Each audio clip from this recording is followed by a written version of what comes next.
Hello friends, I am Sumitra and welcome to TET Manthan. तो आज हम लोग डिस्कस करेंगे इंग्लिश पेडागोजी का प्रैक्टिस सेशन 10 रहने वाला है हमारा ये। इससे पहले हम लोग कुछ 9 प्रैक्टिस सेशंस में 90 क्वेश्चंस को कंप्लीट कर चुके हैं और मैंने पूरी कोशिश की है कि जितने भी कंसेप्ट हैं उन क्वेश्चंस को लेकर के वो आपके क्लियर हो सकें। एक क्वेश्चंस में 2 या 3 क्वेश्चन आपके प्रैक्टिस हो सकें, ठीक है। तो आज हम लोग स्टार्ट करेंगे 91 क्वेश्चन से। और जैसे कि ये क्वेश्चन आप देखेंगे तो फर्स्ट क्वेश्चन है आपका tail questions also refer to. Tail question जो है आपको किसको कहते हैं हम, तो tail questions also refer to follow up questions, ठीक है, significant questions, more important questions या फिर क्वेश्चन टैग, ठीक है। तो अगर आप सिर्फ ऑप्शन की बात करें तो मैं आपको बता देती हूँ कि इसका आंसर क्या है, आपका क्वेश्चन टैग है, ठीक है। लेकिन मैं आपको एक ज़रूर ये चीज़ सजेस्ट करूँगी कि जब भी कोई ऐसा क्वेश्चन आता है तो आप उसकी हिस्ट्री ज़रूर चेक करें कि क्या इसके टाइप्स होते हैं। टेल क्वेश्चंस है तो इसके बाकी टाइप्स क्या क्या होते हैं क्वेश्चंस में, क्योंकि ज़रूरी नहीं है एग्जामिनर आपको हर बार टेल क्वेश्चन दे। अगली बार वो बाकी 4 टाइप में से आपको कोई क्वेश्चन दे सकता है, तो आप कहेंगे मैंने तो सारा सिलेबस भी किया, मैंने प्रीवियस ईयर भी किए, फिर भी मेरा पेपर में जो है क्वेश्चन अलग से आ गया। तो आप इसको ज़रूर देखें कि बाकी क्वेश्चंस होते क्या हैं। तो अगर मैं बता करके चलूँ आपको, तो फर्स्ट यहाँ पे 4 टाइप के क्वेश्चन आप देख सकते हैं। फर्स्ट होता है आपका जो कि आपका जनरल क्वेश्चंस होते हैं, जिनको आप open ended close ended questions भी कह सकते हैं। जैसे कि आपसे पूछ लिया जाए कि डू यू लाइक आइसक्रीम, तो आप येस में आंसर देंगे या तो नो में आंसर देंगे, तो वो क्या रहेगा, आपका जनरल क्वेश्चन रहेगा या क्लोज एंडेड क्वेश्चन आप उसको कह सकते हैं। नेक्स्ट आपका आता है ओपन एंडेड क्वेश्चन या फिर चॉइस क्वेश्चन, जिसमें कि आपके पास में कुछ ऑप्शंस होते हैं, भाई आपको आइसक्रीम पसंद है या स्वीट पसंद है या फिर कुछ और पसंद है, तो आपके पास में क्या होगा, कुछ ऑप्शंस रहेंगे, उसको आप क्या कहेंगे, क्लोज एंडेड क्वेश्चंस। उसके बाद तीसरी टाइप आती है आपकी टेल क्वेश्चन की, जिसको हम टैग क्वेश्चन भी कहते हैं और कंजक्टिव क्वेश्चंस भी कहते हैं, नहीं डिसजंक्टिव क्वेश्चंस भी कहते हैं हम इसको, ठीक है।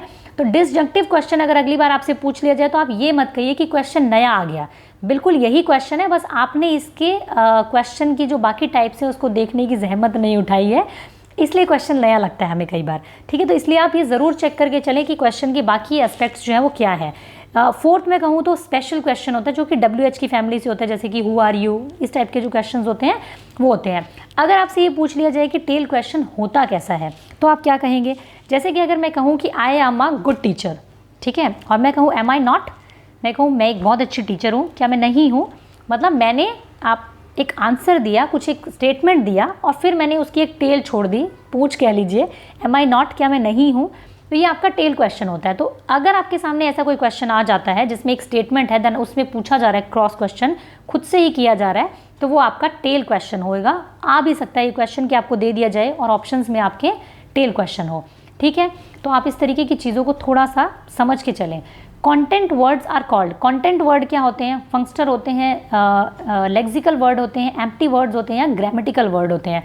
तो कंटेंट वर्ड हमेशा आपके क्या होंगे, लेक्सिकल वर्ड होंगे। लेक्सिकल वर्ड जैसा कि हमने पिछले कुछ वीडियोस में क्वेश्चन भी आया था, लेक्सिकल वर्ड क्या होता है, जिसका एक अपना इंडिपेंडेंट मीनिंग होता है। जैसे कि आप लव कह लीजिए, हेट कह लीजिए, आप उनको डिक्शनरी में ढूंढेंगे तो आपको उसका मीनिंग ज़रूर मिलेगा, ठीक है, वो अपने आप में इंडिपेंडेंट मीनिंग रखते हैं, ठीक है। तो वो आपका होता है लेक्सिकल क्वेश्चन। एम्प्टी वर्ड कुछ होता नहीं है। ग्रामेटिकल वर्ड्स जो कि आपकी एक सेंटेंस के स्ट्रक्चर में आपकी हेल्प करते हैं, ग्रामेटिकली जो आपके यूज़ होते हैं वो ग्रामेटिकल वर्ड होते हैं। नेक्स्ट है आपका speech community refer to a group of people who. एक स्पीच कम्युनिटी जो है वो किस चीज़ से रेफर करती है, किस तरीके का ग्रुप ऑफ पीपल्स का ग्रुप होता है, मतलब वो, ठीक है। Share community membership and linguistic communication are bilingual, या फिर share homogeneity with reference to their value system or multilingualism, ठीक है। तो आपका आंसर क्या रहेगा, share community membership and linguistic communication, यानी कि एक ग्रुप है स्पीच कम्युनिटी का जो एक जैसी भाषा या एक जैसी भाषा को समझते हैं थोड़ा, तो उसका एक ग्रुप होगा। तो आप क्या कहेंगे, कम्युनिटी की मेंबरशिप है लिंग्विस्टिक कम्युनिकेशन की, यानी कि भाषा से रिलेटेड, भाषीय संचार से रिलेटेड एक मेंबरशिप है, एक कम्युनिटी है, उसको हम कहते हैं स्पीच कम्युनिटी, ठीक है। नेक्स्ट देखते हैं 94 क्वेश्चन हमारा, which one of the following method is suggested for teacher teaching grammar eight primary level. Primary level पर हम कौन सा मेथड यूज़ करते हैं, deductive method, text book method, inductive method या फिर ट्रांसलेशन मेथड। तो पहले आप देख लीजिए, इसका आंसर होगा आपका इंडक्टिव मेथड। इंडक्टिव मेथड क्या होता है आपका, भाई जब हम क्या करते हैं, एग्जाम्पल टू रूल जाते हैं, बच्चे को जो नोन है, नोन से अननोन की तरफ जाते हैं हम, ठीक है, जो आपकी जो कॉन्क्रीट चीज़ें हैं उससे एब्स्ट्रैक्ट की तरफ जाते हैं, ठीक है। तो वो होता है आपका इंडक्टिव, यानी कि जब छोटे बच्चे होते हैं तो हम उन्हें बहुत सारी चीज़ें जो एग्जाम्पल के थ्रू समझाते हैं। जैसे कि आपने क्लास में बच्चों को पूछ लिया कि आपके नाम क्या है, अच्छा आपका ये फ्रेंड बैठा है इसका नाम क्या है, तुम कौन सी जगह से आए हो, कौन से शहर से आए हो, कौन सी स्टेट से आए हो, वो सारी चीज़ें आपने पूछ ली पहले, एंड देन आपने उसको बताया कि ये सारी की सारी क्या है, नाउन है, संज्ञा है ये सारी की सारी। तो आपने क्या किया, पहले एग्जाम्पल दिया, देन आप उसको डेफिनेशन की तरफ लेके गए, रूल की तरफ लेकर के गए, ठीक है। और डिडक्टिव बिल्कुल इसका उल्टा होता है, पहले आप डेफिनेशन बता दीजिए, अच्छा किसी स्थान, वस्तु आदि का नाम जो होता है वो संज्ञा होता है, और फिर आप उसको बताइए कि ये आपका जो आपका दोस्त का नाम है, आपका नाम है, आपके शहर का नाम, आपके राज्य का नाम, ये सब क्या है, आपकी संज्ञा है। दैट मीन आपने उसको पहले रूल बताया, फिर आप उसको एग्जाम्पल की तरफ लेके गए, तो आपका डिडक्टिव होता है। टेक्स्ट बुक मेथड यानी कि जो टेक्स्ट बुक से पढ़ाया जाता है, ट्रांसलेशन मेथड यानी कि जैसे कि हम लोग अभी पढ़ रहे हैं, एक क्वेश्चन में आपके सामने पढ़ रही हूँ, फिर उसको ट्रांसलेट करके बता रही हूँ, दैट इज ट्रांसलेशन मेथड। तो सबसे बेस्ट हमारा प्राइमरी लेवल पर रहता है इंडक्टिव मेथड, कि बच्चों को पहले एग्जाम्पल दिया जाए, मूर्त चीज़ें सिखाई जाए, और फिर अमूर्त की तरफ ले जाया जाए, ठीक है। Activating learners schemes means, activity learner schema क्या होता है आपका, जो स्कीमा होता है, ये स्कीमा वाला स्कीम है आपका ये, कि वो क्या होता है आपका, making a link between the text book and it's structural pattern and grammatical items, मतलब कि जो टेक्स्ट बुक है उसके स्ट्रक्चरल पैटर्न और ग्रामेटिकल आइटम के बीच में एक link banana. Make a link between the topic and learner background knowledge and experiences, dealing with learners having learning difficulties, या फिर showing a picture and asking learner to write a story। भाई एक picture दिखा के उससे story पूछना, या फिर लर्नर्स के साथ डील करना लर्निंग डिसेबिलिटीज़ के साथ में, या फिर बच्चे को लिंक करके बताना उन टॉपिक्स को जो कि लर्नर्स के बैकग्राउंड नॉलेज से रिलेटेड है और उसके एक्सपीरियंस में है। तो बिल्कुल यही रहेगा आपका आंसर। भाई जो चीज़ें उसके स्कीमा में है, स्कीमा हमने पढ़ा था ना, कि जो चीज़ें बच्चे ने देखी है अपने बैकग्राउंड में, अपने उसके जो प्रायर नॉलेज है उसकी, जो उसमें देखी है, अपने एक्सपीरियंसेस में देखी है, उससे आप उसको उसके माइंड में एक स्कीमा रहता है, उससे आप रिलेट करके, उससे लिंक करके आप जो है चीज़ों को सिखाएंगे तो वो बहुत जल्दी सीख जाएगा, ठीक है। अब आप उसको बता रहे हैं ए फॉर एप्पल, तो अगर उसने पहले एप्पल देखा होगा तो उसको समझने में ज़्यादा आसानी रहेगी कि अच्छा ये जो है ये एप्पल होता है आपका, ठीक है। तो ये आपका आंसर रहेगा। नेक्स्ट है आपका, जैसे कि उसी का एक एग्जाम्पल है कि भाई चीज़ें जो आपसे रिलेट करते हैं वो आप समझ सकते हैं। Use what I already know to help understand something new, भाई उस चीज़ को यूज़ कीजिए जो मैं पहले से जानता हूँ, कुछ नया सिखाने के लिए मुझे, ठीक है। तो ये उस क्वेश्चन से रिलेटेड इमेज है। नेक्स्ट है आपका रीड द एक्सचेंज, ठीक है। रीड द एक्सचेंज, टीचर कहती है shall we go out to the garden and find out the name of those flower near the corridor, ठीक है। बच्चों से कहती है कि हम गार्डन में चलते हैं और उन फ्लावर्स के नाम देखते हैं जो कॉरिडोर के पास में है।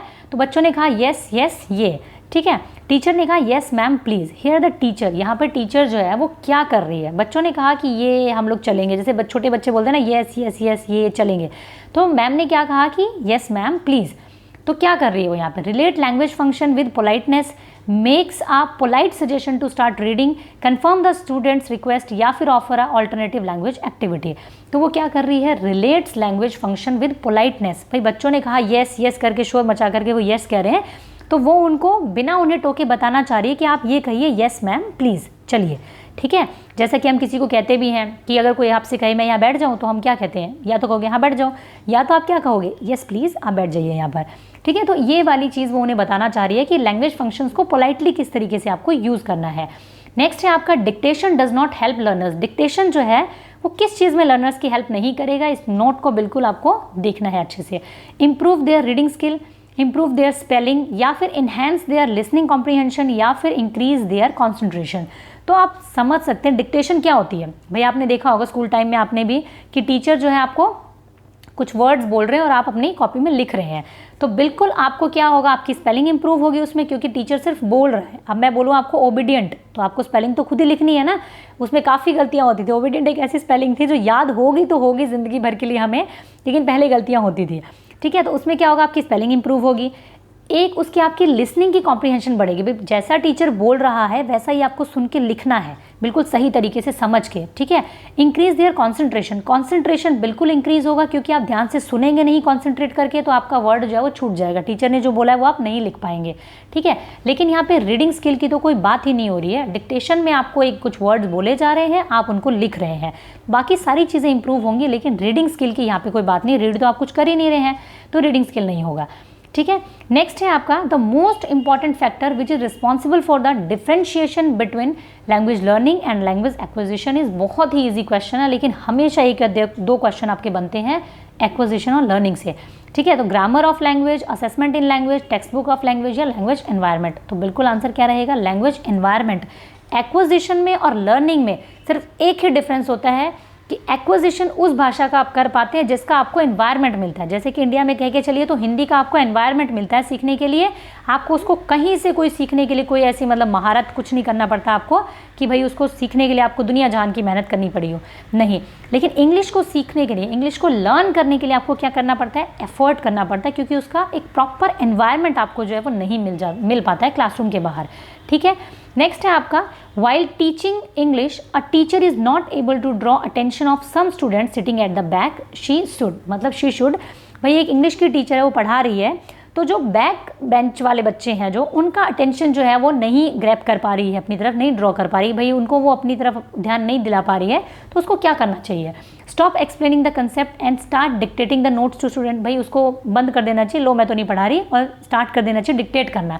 ठीक है, scold them and not paying attention, भाई उनको स्कॉल्ड करना चाहिए और उनके ऊपर बिल्कुल ध्यान नहीं देना चाहिए, बिल्कुल डांटो उनको और फिर उसके ऊपर ध्यान ना दो। Ignore them and carry on, भाई उनको इग्नोर ही करो कि उनको तो यही करना है और आप कैरी ऑन करो। Engage them by asking question and evaluating her teaching method, बिल्कुल ठीक बात है कि आप उनको क्या करेंगे, एंगेज करेंगे, उनको अपने साथ में मिला करके चलेंगे, कुछ क्वेश्चंस पुट कीजिए उनसे कि जो मैं पढ़ा रही हूँ इसके बारे में बताइए, आपने सुना है जो भी मैं पढ़ा रही हूँ, तो उनका क्या होगा, अपने आप आपकी तरफ ध्यान रहेगा कि अगर हमने ध्यान नहीं दिया तो मैम कहीं से भी कोई क्वेश्चन हमसे पूछ लेंगे एकदम से अचानक के उठा करके। तो कई बार हम करते भी, कई बार आपने देखा हो क्लासरूम में टीचर क्या करती है, हमारा ध्यान नहीं होता तो फटाक से उठा के पूछ लेती है, अच्छा भाई तुम बातें कर रहे हो ना, बताओ मैंने कुछ क्या पढ़ा है उसमें से इस क्वेश्चन का आंसर दो।